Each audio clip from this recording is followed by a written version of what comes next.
Yeah, next speaker is Miss Aradhana Patel.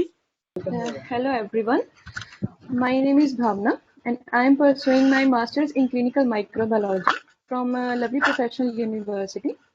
Currently, I am doing my internship from Fortis Hospital, Mohali, where I worked on a project that is comparison of antibiotic susceptibility pattern of clinical isolates from respiratory tract infection using automation system. So respiration, we all know it is the basic need to live. So we cannot stop breathing to eradicate or to protect ourselves from respiratory infections. So in microbiology, major drawback is delayed results due to long incubation period. We all know respiratory infection can be caused by any microorganism like virus, bacteria, or fungus. But when a patient goes to a doctor or clinician, they start giving them antibiotic just to get a relief from their symptoms. So respiratory pathogen could be like any infection can be caused by any microorganism like virus, bacteria, fungus.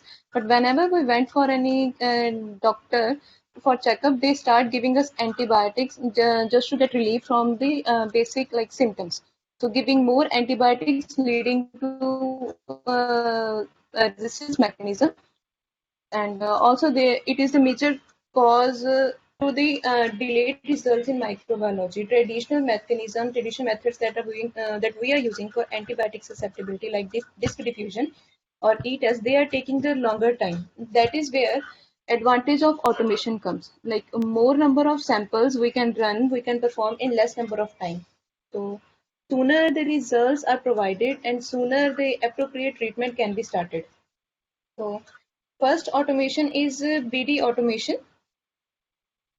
We can check identification and antibiotic susceptibility of particular isolate. Chromogenic and fluorogenic methods are used for identification of microorganisms. While in case of AST, broth-based microdilution and redox indicators are used. So in BD MX50, we can use 50 samples. We can process 50 samples at one time. Two cards we are using for one sample. One is ID card that contains 51 wells of dried substrate, and the second one is AST card that contains 85 dried antibiotic agents. So it also gives us special findings, like if any isolate is carbapenem producer, it gives us an alarm. It also determines vancomycin resistance, enterobacteriaceae. Or in automation is Vitec 2 compact. This automation worked on fluorogenic principle and turbidimetric method for identification and doing the AST. Phenotypic methods for identification are used. Here both the pictures are showing, one is BD-MX50 and one is Vitec 2 compact. In BD-MX, these type of cards we are using, where one is for identification and one is for AST. And second one is for Vitec we are using. In Vitec 64, well cards are used with the dried substrate and dried antimicrobial agents. In case of multiple drug resistance, it gives us special findings about ESBL producer cephalosporin resistance. After working on both, the automation result interpretations were as E. coli and Klebsiella were the major causative agents, and Salmonella was the least one. Antibiotic susceptibility, ESBL and carbapenems were the highest. So now in conclusion, I would say that this study was done to check and compare two automations and to check the multiple drug resistance. Accurate results or accurate report can be given by if the large number of samples could be processed. Thank you, sir. Okay, Bhavna. Yes, Yeah, sir. can you tell me which one is the more sensitive? More sensitive one is sir BD. BD we can say, because it is also differentiating, it also giving us the different carbapenem is a producer, like it's class A, either it's class B or class D. It is giving us like differentiating all of them. Okay, Bhavna, Thank you, thanks sir. for your presentation. Thank you, sir. Thank you, Bhavna. Amankumar Singh, is ready? Yes, sir. Hello. Good evening, sir. Can you hear me, sir? Mr. Aman, you can share. Yes, Yes, sir. I'm just sharing my screen. Please go very quickly because it's 10:05. Sure, sir. Sir, is my screen visible to all? Yeah, it's visible. Go ahead. Okay. Okay, sir. Good evening to all my seniors and all my fellow mates. My name is Amankumar Singh. I am a student of Amity Institute of Biotechnology, Amity University, Uttar Pradesh. Today, I'll be presenting my work on characteristics of codon usage virus in SARS-CoV-2, that is the Wuhan strain. Okay. So, talking about this is the Please abstract move of the the. Just skip the Is it abstract and moving? go to the Come to the objective. Yes, sir. Come to the Yes, sir. objective. Yes, sir. Objectives. Okay, sir. So the objective of my slide was to get a better picture of the newly emerging virus. We see that there is a pandemic hitting, so we all have been working on the coronaviruses, and this is my contribution towards so we have been analyzing the viruses, the codon usage viruses with actually other non-human coronaviruses, and the other objective is to take a snapshot of the genome-wide codon usage pattern of SARS coronavirus and uncover all the overrepresented codons and this newly emerging coronavirus. So methodology, talking about the methodology, the genomic sequences of the following strains of coronaviruses were retrieved from the public repository of NCBI, that is the National Center for Biotechnology Information.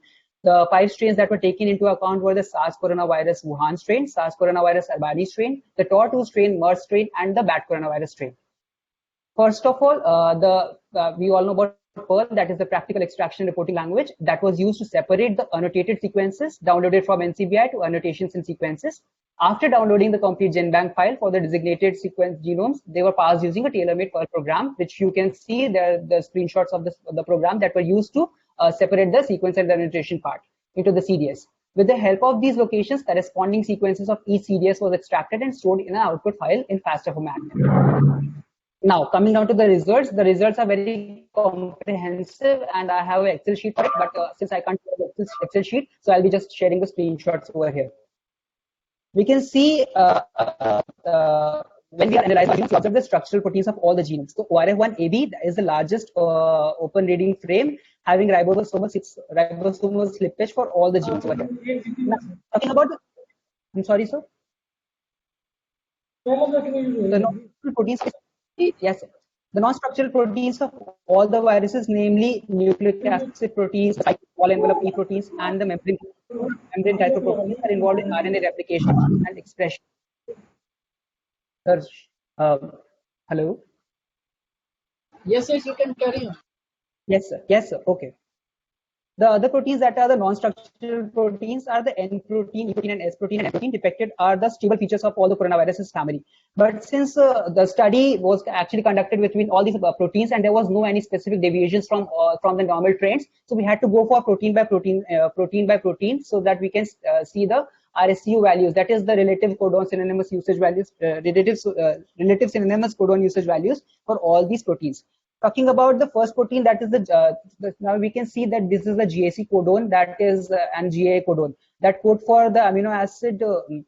Okay, the GAC codon for the SARS coronavirus was 1.667, where we can see that 1.667 is actually in synonymous, which is actually synonymous with the Albany and the TOR strains, which is actually resistantly related to the coronavirus. But we can see that the bat coronavirus, which is the parent of the Wuhan strain, we can see that it has a comparatively low synonymous RCSU values over there, but that is 1.3333. Then again, going for the GA codon is highly represented. The GA codon over here, that has a value of 1.71, which is quite unique as compared to the adjoining neighbors. Another peculiar feature was evident for SARS coronavirus is that it is deviated from the normal trend of preferring over the codons that end in A or T. So normally what happens, coronavirus prefers all the codons which are ending in A or T, but here we can see that it has started its inclination towards codons that end in C, where we, I'm sorry, so what happens over here is in A and T Wuhan is that is from the normal over codons which is of a kind again.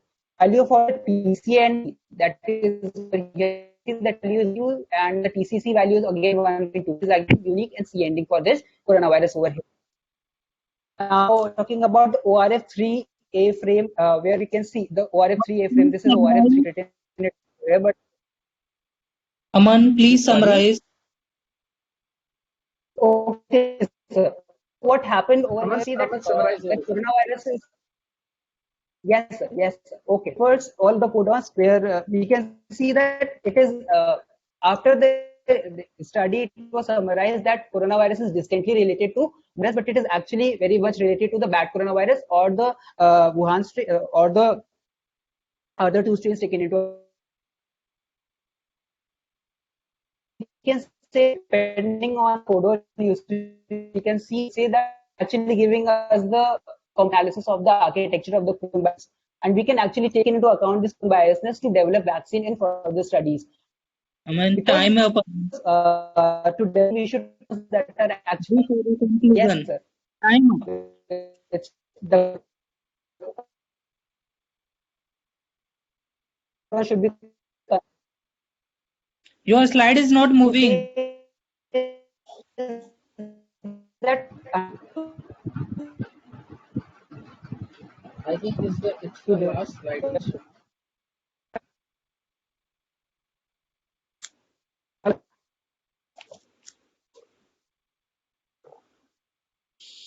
I can't hear you, sir.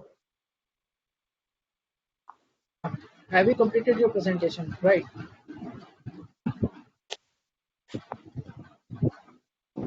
Okay. I think it's all about the session. Very good presentation from the PhD student category. Actually, we are running almost 1 hour 10 minutes behind the schedule. So I invite Dr. Ulrich Barth. He got the Yes, master I'm here. And 1974 in University of Irvine, philosophy, science, sociology. He secured Doctor of Philosophy in 76. Since 1980, he coordinating research on the homotherapy.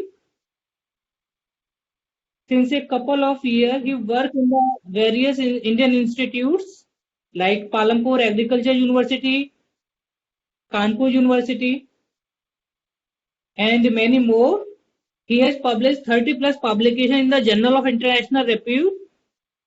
Currently, his research focus on effect of Agnihotra on microorganisms. Please, Dr. Barth, please. yeah, good evening. I'm sorry, it's very late for you in India. Here in Europe, it's still afternoon, but for you, it's getting late. Sorry. I talk about Agnihotra healing our environment as a precaution against disease with special focus on COVID-19. That is me. You see my email address also. And I will talk about some traditional knowledge also. One thing everybody knows, pollution is one of the biggest causes for premature deaths. And India, you can see on this map, has 20 to 27% of deaths related to pollution. So that is a big thing. And part of the pollution is also microbial pollution. So let us see what we can do about that. We have, because the problem is quite big, we have to also look into possible solutions from ancient Vedic knowledge. But it should not be blind belief, but as well it should not be blind disbelief. As Spicer, we should examine with methods of modern science. So first, briefly, what is Agnihotra? It is the smallest and basic Homa healing fire tuned to the biorhythm of sunrise and sunset. It comes from Vedic knowledge. Here you see the equipment, a copper pyramid of fixed size and shape, some dried cow dung, pure cow dung, some ghee, again pure, some grains of rice, some mantras, which is except vibrations. And the mantras in the morning, Suryaya Swaha, Suryaya Idam Namama, Prajapataye Swaha, Prajapataye Idam Namama. And in the evening, Agnaye Swaha, Agnaye Idam Namama, Prajapataye Svaha, Prajapataye Idam Namama. You can translate these words into English or Hindi or whatever, but the main thing is the vibration. That is important. Why is this vibration so important? It is said at the time of sunrise, a flood of energies and electricities come from the sun. This flood has a subtle music in it, and the quintessential sound of that music is the mantra which we utter at that time. Therefore, we have kind of resonance effect.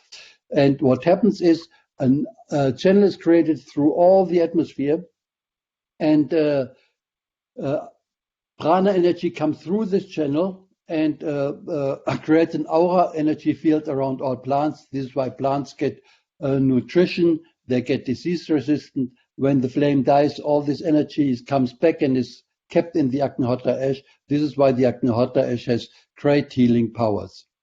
Now, what are the effects of Agnota and Agnota Ash on the environment? First, let us see effects on water. Just one simple experiment. Water from some river in Pune, quite polluted. You must know, those of who are from Pula, from the Mutta River. This water was taken and it poured through a cylinder which was filled with Agnota Ash. Before they measured the quality, after they measured the quality, and you see there's a big improvement of all the parameters of water quality. For example, bacteria standard plate count minus 39, 93%, and most probable number minus 98%. So a big improvement by just letting this water pour through Agnota Ash. Here is the exact data. It was published. Now I go fast because of the time constraint.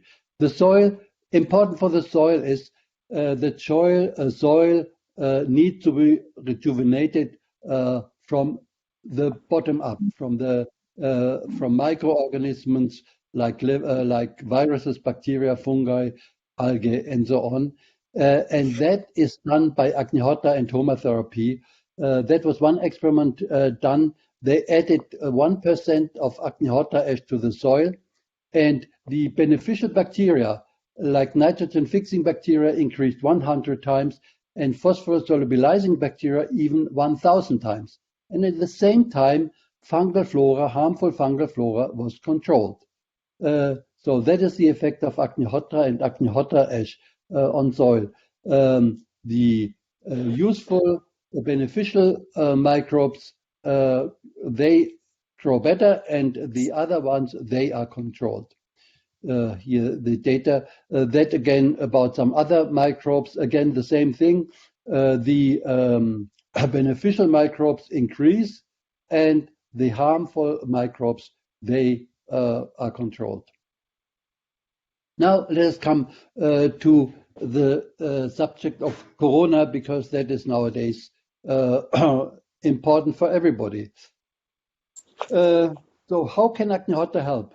One thing is that air pollution plays an important role in the spread of coronavirus. Studies in Italy and in US have shown that COVID-19 is more severe and deadly in regions with high air pollution. And also very important, the coronavirus can be transported by particles of air pollution. And that is the main way how these particles are transported and then transmitted. So let's see how can Agnota help. What is the effect of Agnota on the atmosphere? Agnota purifies the atmosphere.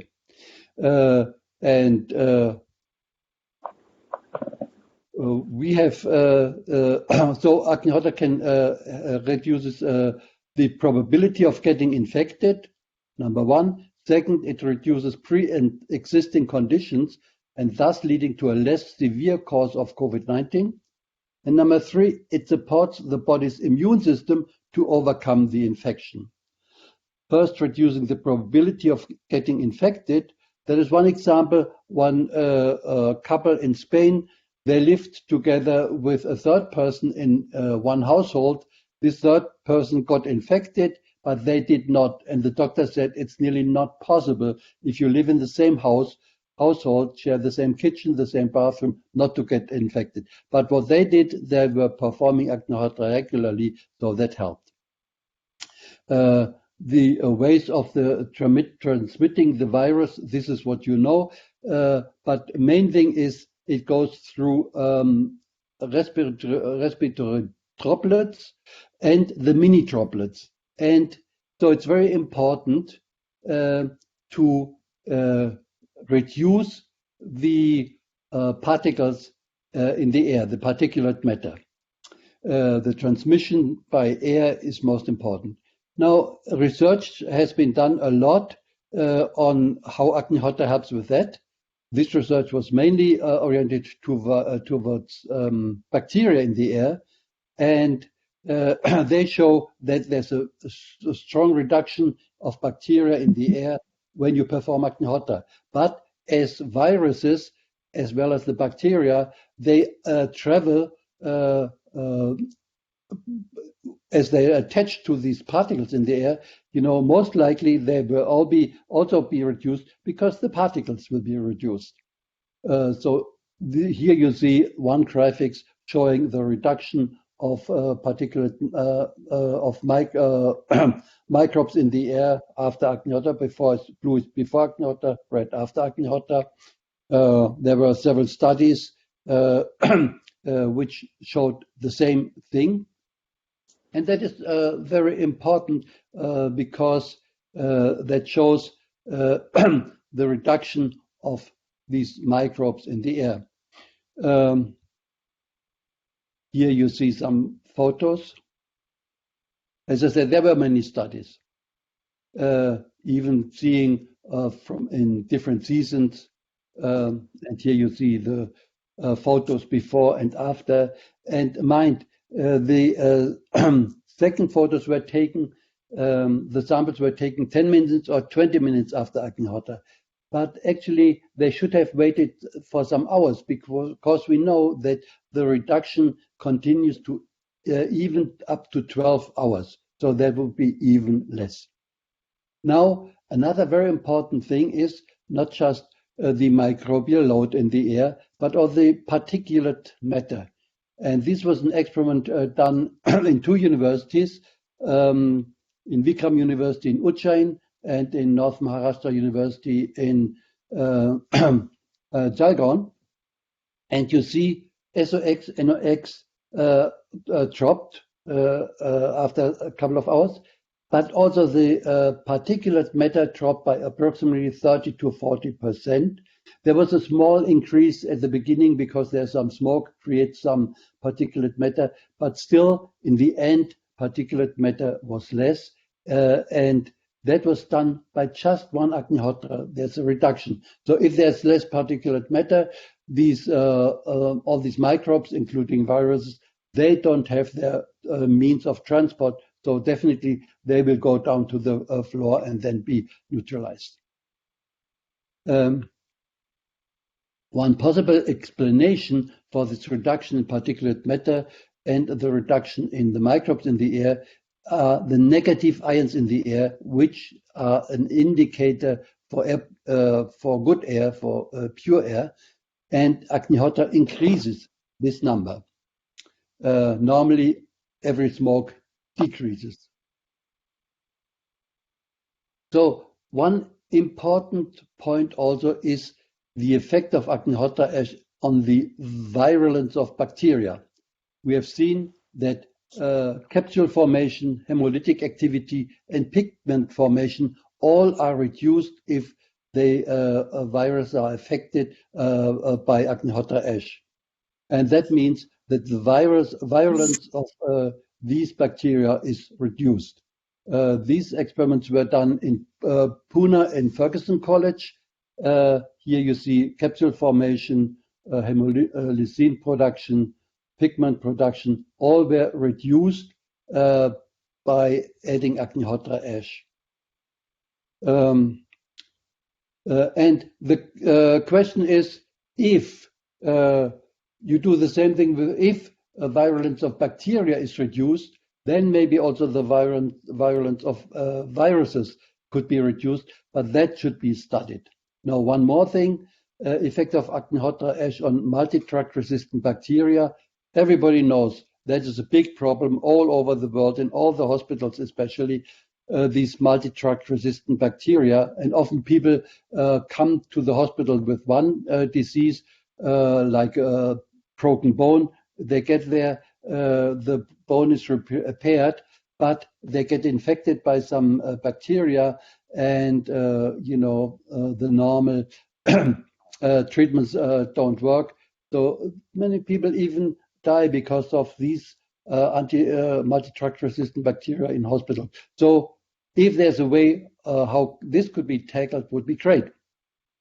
We did that experiment in Nepal, Kathmandu University, and they had multi-drug resistant E. coli bacteria, and they were treated with Agnota Ash. And for control, we produce some ash made from the same ingredients, cow dung, ghee, some rice, also burned in a copper vessel, but not this special copper pyramid. And you see the effect. This Agnota Ash had very good reduction. After 5 days, there were nearly none of these bacteria left.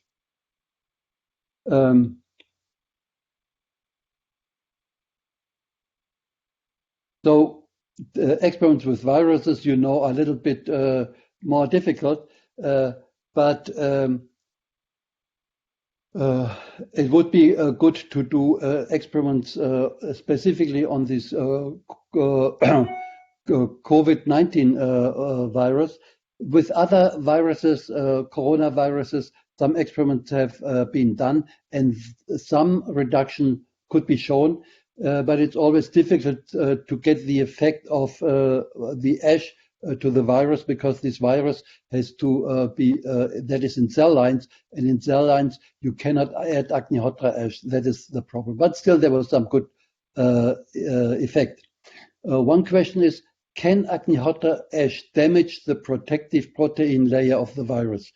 That could be interesting thing to study. Now, Agnota. So the first thing, Agnota helps in reducing the possibility of getting infected.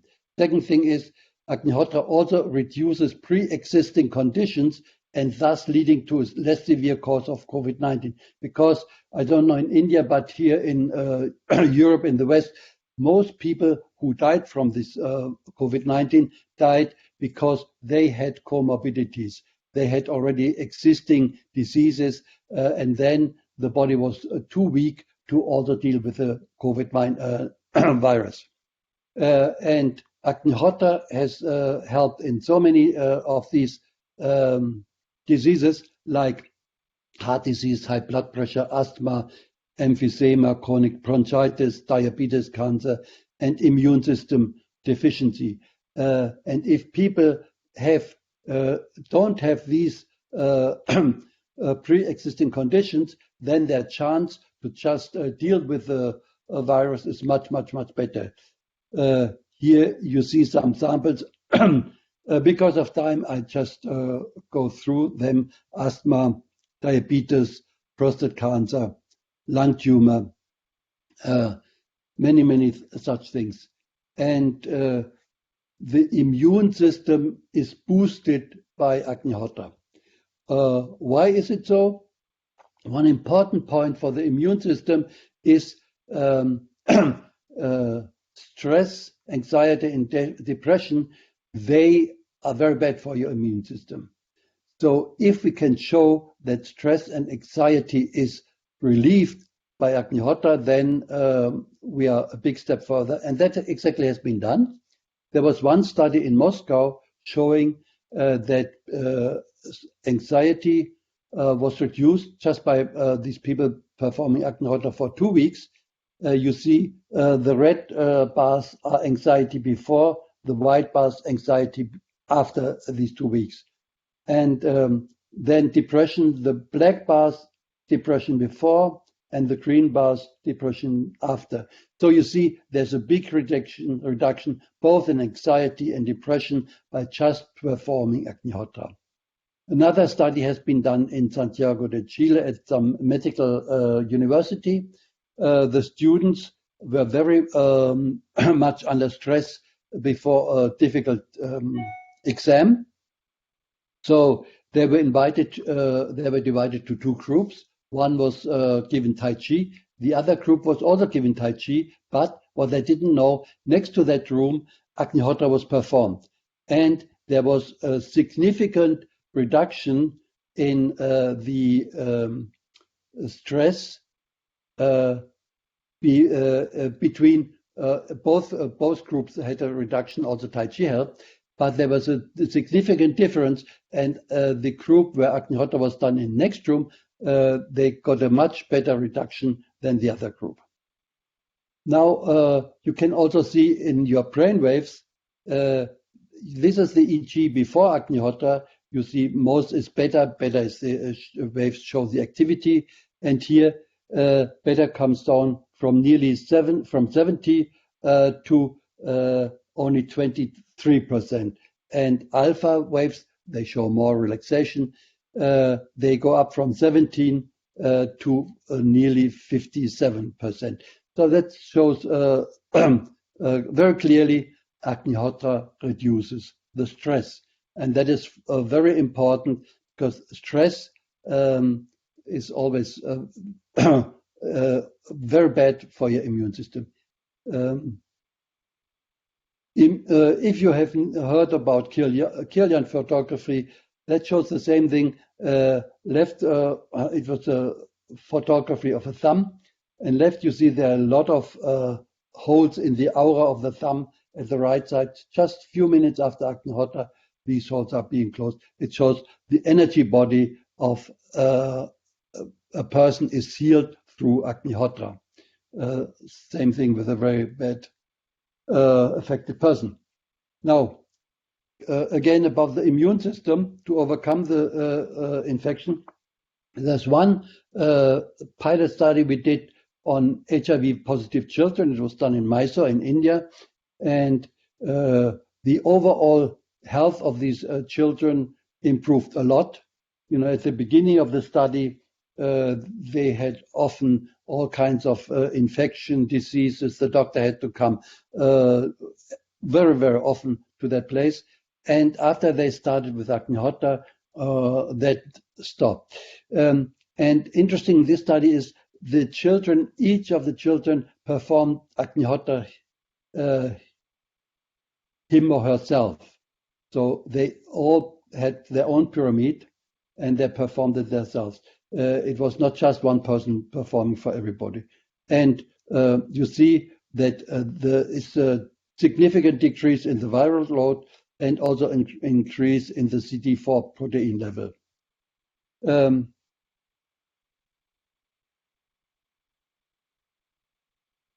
So that is one thing which everybody could easily do at home, perform this Agnihottra, especially now in this special time of Corona crisis. And of course, also invite the scientists to look deeper into the science of how this works. Just one last example.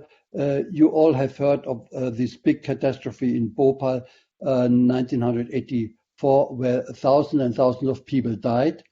And other people, they had all kinds of injuries, especially the eyes were injured.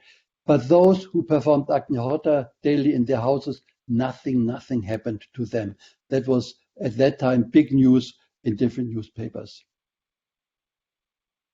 So, suggested research projects.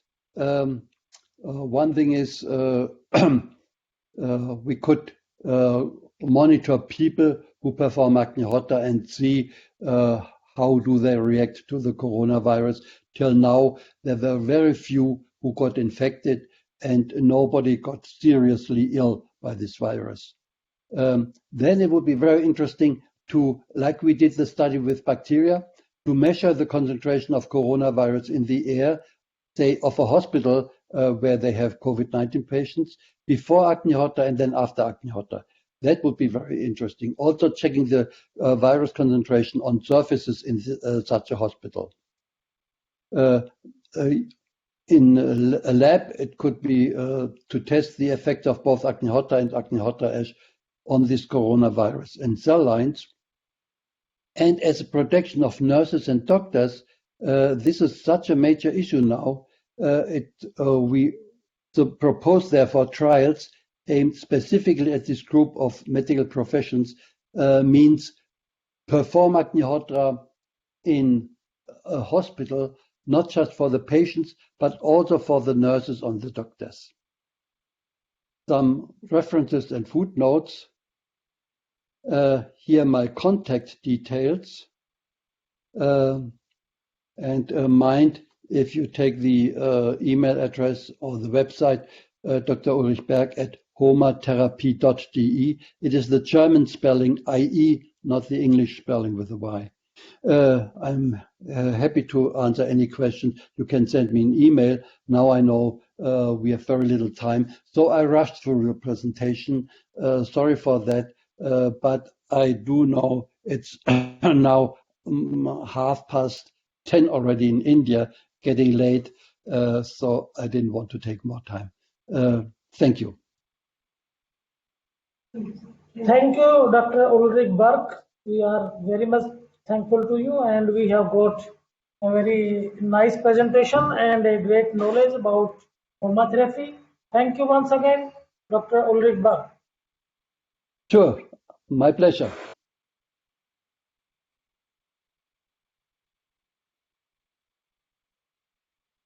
We are waiting for announcements, some of the award announcements. I think so. Dr.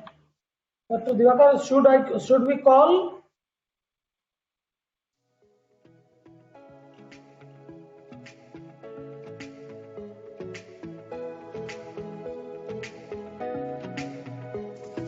We all are waiting for the announcements of awards. So it may take a couple of minutes only. The results will appear.